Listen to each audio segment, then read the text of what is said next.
Hi, I'm Paula Granger, the Training and Technical Assistance Coordinator for the Mississippi Coalition Against Domestic Violence, located in Flowood, Mississippi. Today we hosted our first Teen Summit. We had about 102 students here from across the state of Mississippi. Donnie Evege was one of our speakers, and he was amazing.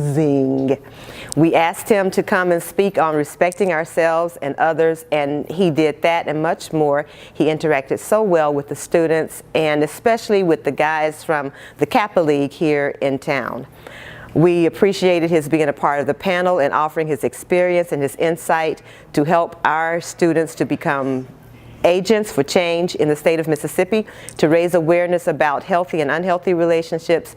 And one of the goals for this year's Teen Dating Violence Awareness Month, which is February, is to paint the state of Mississippi orange with awareness, and Donnie helped to raise that awareness among our students. So a special thank you to Donnie, and please come back next year for our next conference. Thank you.